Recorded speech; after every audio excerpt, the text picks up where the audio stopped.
कल्पना कीजिए एक ऐसे वक्त की जब सदियों से चली आ रही परंपराएं कुछ बिल्कुल नए क्रांतिकारी विचारों से टकराएं। ये एक ऐसी लड़ाई की कहानी है जिसने हमारे देश का चेहरा हमेशा हमेशा के लिए बदल दिया। जी हाँ, ये कहानी है 19वीं सदी के भारत की। जब राजा राम मोहन राय ने सती प्रथा को हर शास्त्र के अनुसार हत्या कहा, तो ये सिर्फ एक बयान नहीं था, ये एक सोए हुए समाज के ज़मीर को झकझोर देने वाली बिजली की कड़क थी। इसने एक बहस छेड़ दी जो थमने वाली नहीं थी। तो सवाल ये उठता है कि सदियों से चली आ रही इन परंपराओं को इतनी जोरदार चुनौती मिली कैसे? देखिए, ये कोई रातों रात हुई बगावत नहीं थी। ये असल में दो अलग अलग दुनियाओं के टकराव का नतीजा था। चलिए उस ऐतिहासिक पल को समझते हैं जिसने इन आंदोलनों को जन्म दिया। जरा सोचिए, होता क्या है जब एक प्राचीन समाज जिसकी जड़ें बहुत गहरी हों, एक आधुनिक बाहरी ताकत से आमने सामने आता है। 19वीं सदी का भारत बस इसी सवाल का जवाब ढूंढ रहा था।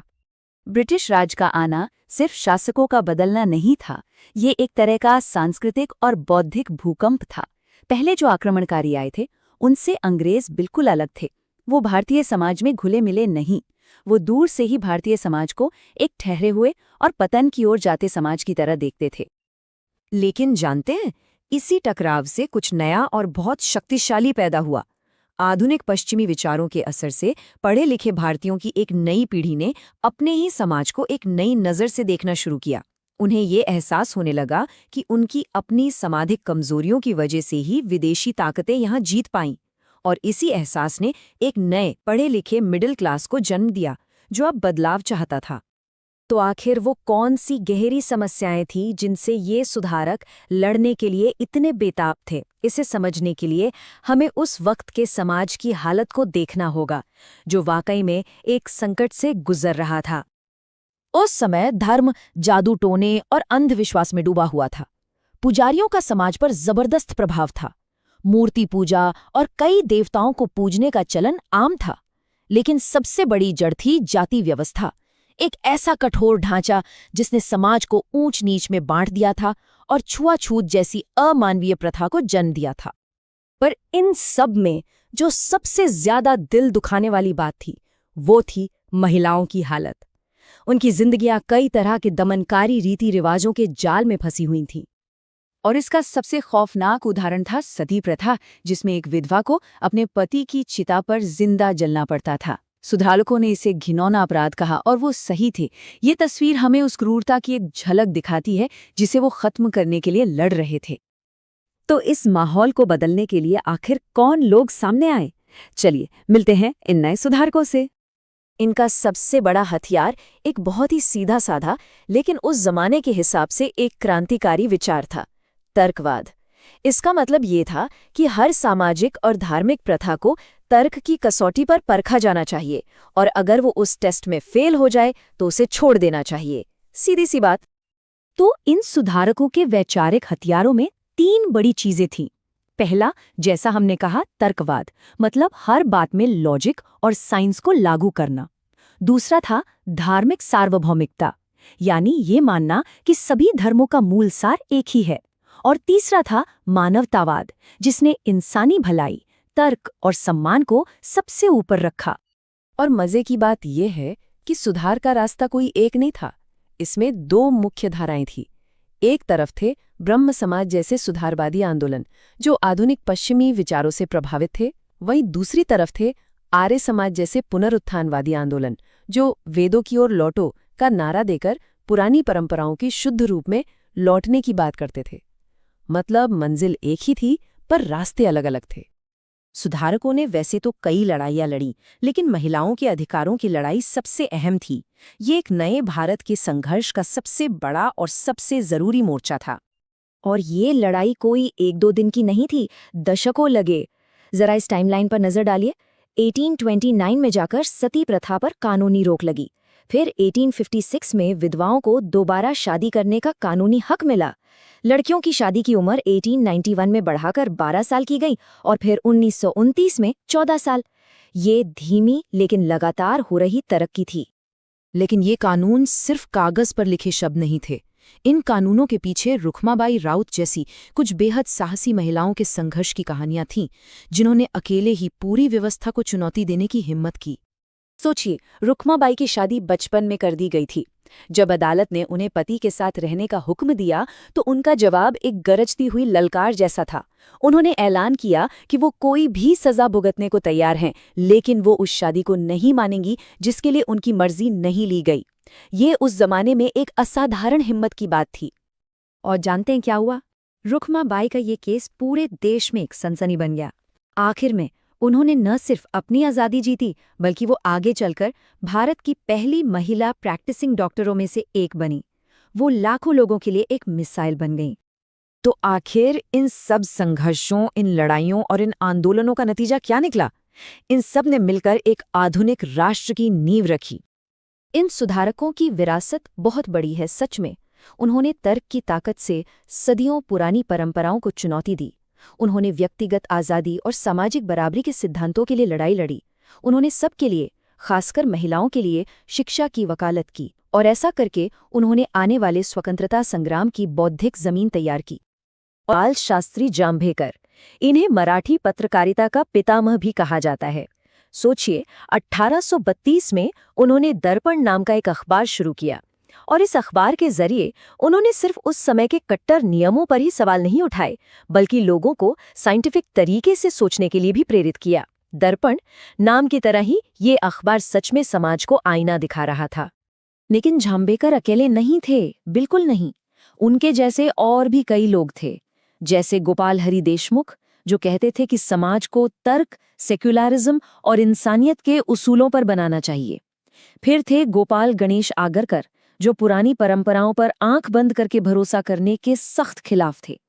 और तो और परमहंस मंडली जैसे सीक्रेट ग्रुप्स भी थे, जो छिपकर जाति के नियमों को तोड़ रहे थे। उनका मानना सीधा था, सच्चा धर्म तो प्यार और अच्छे आचरण में है। ज्योतिराव और सावित्रीबाई फुले, माली समुदाय से आने वाले इस पति पत्नी ने मिलकर सामाजिक बदलाव का एक ऐसा आंदोलन खड़ा किया जिसकी गूंज आज भी सुनाई देती है। पता है उनका काम इतना जरूरी क्यों था? क्योंकि वो खुद उस सिस्टम के बाहर से थे जिसे वो चैलेंज कर रहे थे। सावित्रीबाई फुले की कहानी तो मतलब हिम्मत की एक जीती जागती मिसाल है। सोचिए, उन्होंने टीचर बनने की ट्रेनिंग ली क्योंकि वो मानती थीं कि पढ़ाई पर हर किसी का हक है। और जब वो लड़कियों को पढ़ाने अपने स्कूल जाती थीं तो रोजाना लोग उन पर कीचड़ फेंकते थे, पत्थर मारते थे, पर वो डरी नहीं, रुकी नहीं। उन्होंने न सिर्फ महिलाओं और निचली कही जाने वाली जातियों के लिए स्कूल खोले, बल्कि विधवाओं के साथ हो रहे अन्याय के खिलाफ भी आवाज बुलंद की। तो शिक्षा तो एक जरिया थी, पर असली निशाना क्या था? असली निशाना था भारत की सबसे कड़वी सच्चाई, जाति व्यवस्था। इन समाज सुधारकों ने कोई छोटे मोटे बदलाव की बात नहीं की। उन्होंने तो समाज के इस ऊंच नीच वाले पूरे ढांचे पर ही सीधा हमला बोल दिया। ज्योतिराव फूले का मानना बहुत साफ था। वो कहते थे कि जब तक आम जनता पढ़ी लिखी और जागरूक नहीं होगी, तब तक कोई भी सामाजिक क्रांति इम्पॉसिबल है। और इसी सोच के साथ उन्होंने 1873 में सत्य शोधक समाज बनाया। इसका मकसद एक ही था, निचले तबके के लोगों को उनके हक के बारे में बताना और उन्हें हर तरह के शोषण से आज़ाद कराना। यहीं पर एक बहुत ज़रूरी शब्द सामने आता है, दलित। ये एक मराठी शब्द है जिसका मतलब होता है कुचला हुआ या तोड़ा हुआ। ऐसा माना जाता है कि ज्योतिराव फूले ने ही सबसे पहले इस शब्द का इस्तेमाल उन लोगों के लिए किया जो वर्ण व्यवस्था से बाहर थे। ये सिर्फ एक शब्द नहीं था, ये उनकी पीड़ा और उनकी हालत को एक पहचान देने की कोशिश थी। अब फूले ने जो मशाल जलाई थी उसे आगे बढ़ाया गोपाल बाबा वालंकर ने।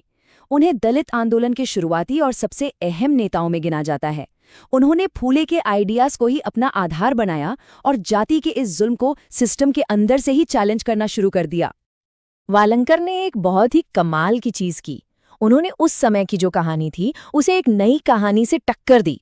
देखिए, एक तरफ ये कहा जाता था कि ब्राह्मण यहीं के हैं और सामाजिक ढांचे में सबसे ऊपर है, लेकिन वालंकर ने एक अलग ही थियरी सामने रखी। उन्होंने कहा कि ब्राह्मण तो हमलावर आर्य थे जो बाहर से आए, और उन्होंने यहाँ के असली निवासियों को दबाने के लिए ये जाति का सिस्टम बनाया। अब ये सिर्फ इतिहास की बहस नहीं थी, नहीं, ये दलितों को एक नया आत्मविश्वास देने का, अपनी पहचान पर गर्व करने का एक बहुत ही पावरफुल तरीका था। तो ये जो विचारों की लड़ाई थी, ये धीरे धीरे एक संगठित समाज सेवा का रूप लेने लगी।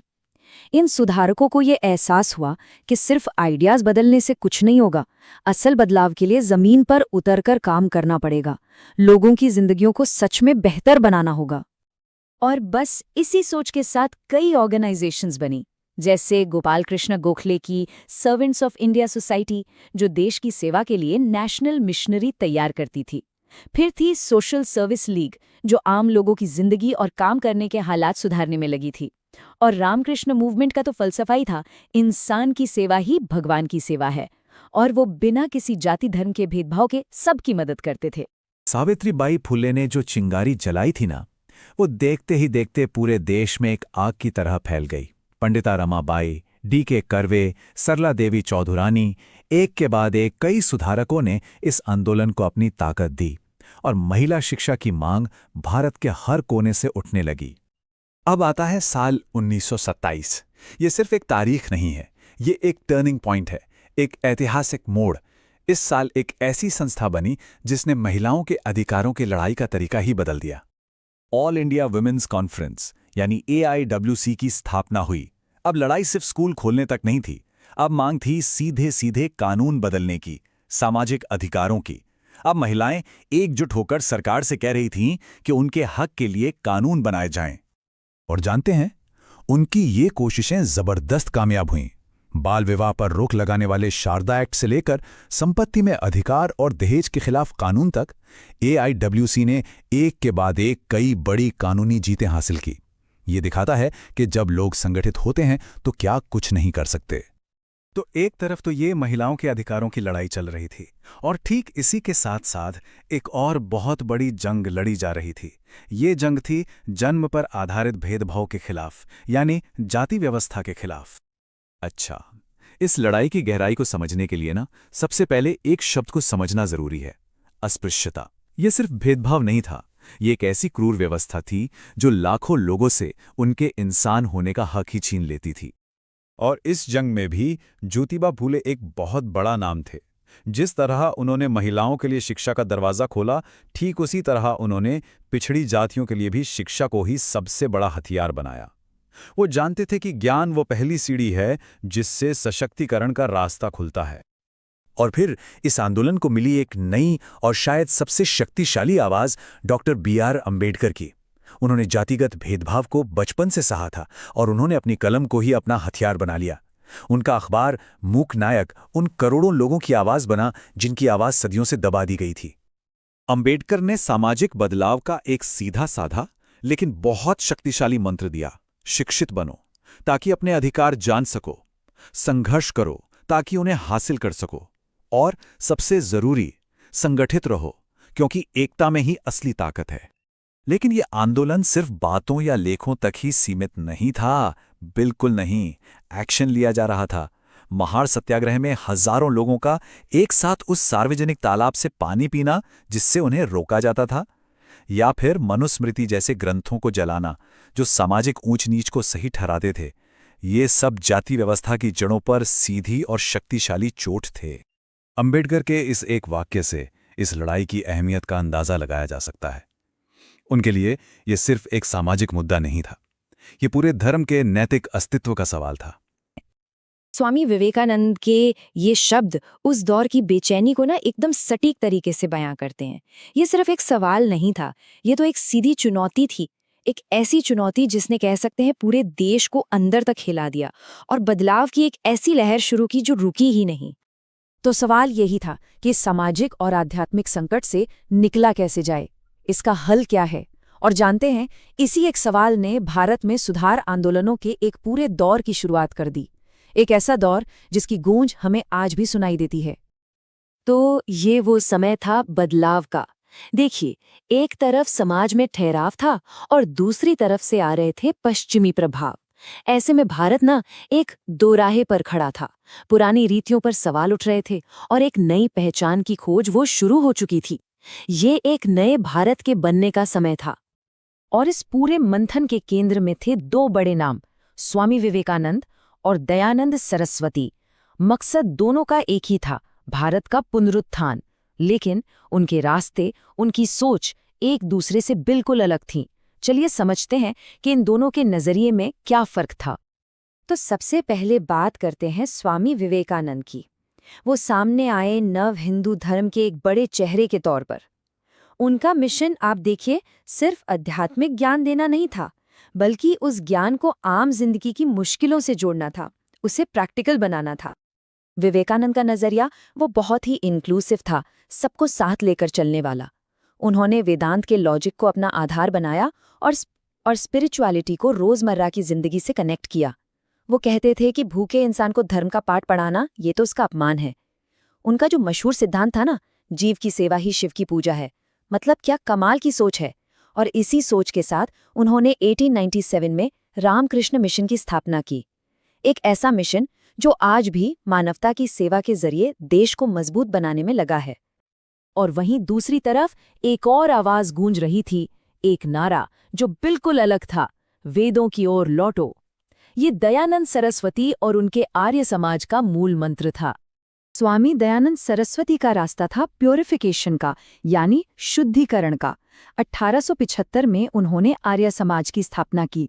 उनका मानना था कि सिर्फ और सिर्फ वेद ही सच्चे हैं, वही ज्ञान का असली स्रोत हैं। तो उन्होंने क्या किया, पुराणों जैसे बाद के सभी ग्रंथों को खारिज कर दिया और मूर्ति पूजा, जन्म से जुड़ी जाति व्यवस्था और समाज में फैली दूसरी बुराइयों पर जोरदार हमला बोला। उनका सपना था एक ऐसे भारत का जो सामाजिक और राजनीतिक दोनों तरह से आजाद हो, एक ऐसा देश जिसे अपनी जड़ों पर नाज हो। तो अब देखिए, दोनों के बीच का जो फर्क है वो एकदम साफ है। एक तरफ हैं विवेकानंद जो संश्लेषण और सार्वभौमिकता की बात कर रहे हैं, मतलब पश्चिम के मटीरियलिज्म को पूर्व की स्पिरिचुअलिटी के साथ मिलाना, और उनका तरीका है सेवा।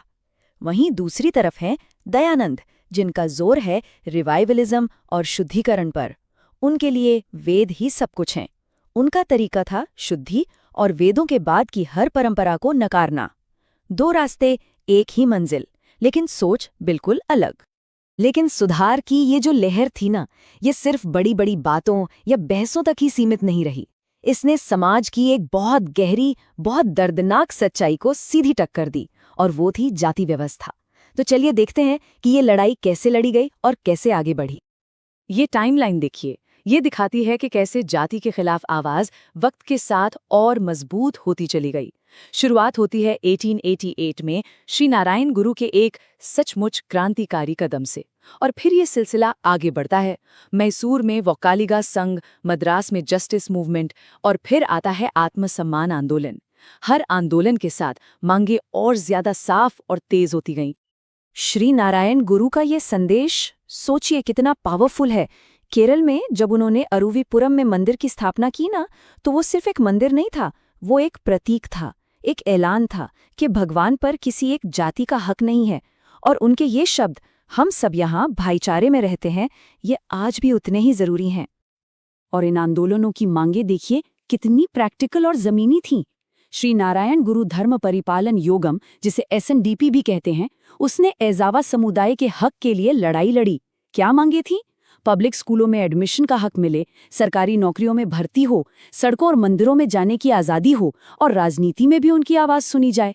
ये सिर्फ बातें नहीं थीं, ये सुधार को असलियत में बदलने की जंग थी। अच्छा, विवेकानंद और इन जाति विरोधी आंदोलनों के अलावा भी उस दौर में और भी बहुत कुछ हो रहा था। मतलब सुधार का ये जो कैनवस था ना, वो बहुत बड़ा और रंग बिरंगा था।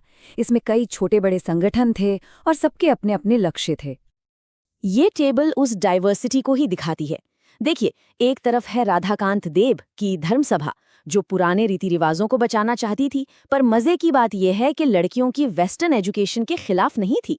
फिर दूसरी तरफ बहराम जी M मालाबारी का सेवा सदन है, जो शोषित महिलाओं और विधवाओं के हक के लिए लड़ रहा था। और फिर है शिवनारायण अग्निहोत्री का देव समाज, जिसका फोकस था अच्छे सामाजिक व्यवहार पर। इससे साफ पता चलता है कि सुधार का कोई एक मतलब नहीं था, हर किसी के अपने तरीके थे, अपने मकसद थे। तो सवाल ये उठता है कि इन सभी आंदोलनों और विचारकों की आखिर विरासत क्या है? इन्होंने मिलकर आधुनिक भारत की सोच को कैसे बदला? चलिए इसी पर एक नजर डालते हैं।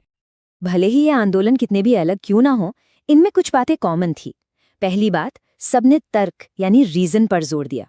दूसरी, सभी ने किसी न किसी तरह से सामाजिक न्याय की बात की, खासकर जाति व्यवस्था और महिलाओं के हक के लिए आवाज उठाई। उन्होंने भारतीय होने की पहचान को एक नया मतलब देने की कोशिश की। और सबसे जरूरी बात, उन सबका मानना था कि ज्ञान अगर समाज के काम ना आए तो वो बेकार है। एक्शन सबसे जरूरी है। तो आखिरकार ये एक ही कहानी है, एक ऐसे दौर की कहानी जब भारत ने खुद से सबसे मुश्किल सवाल पूछे और हिम्मत के साथ उनके जवाब भी खोजे।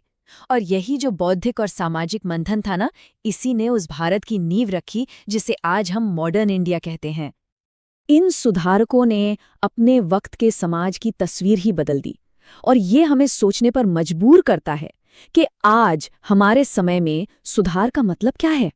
आज की जो सामाजिक चुनौतियां हैं, उनका सामना करने के लिए हमें किस तरह के मंथन और किस तरह की हिम्मत की जरूरत है। ये एक ऐसा सवाल है जिसका जवाब शायद हम सबको मिलकर ही ढूंढना होगा।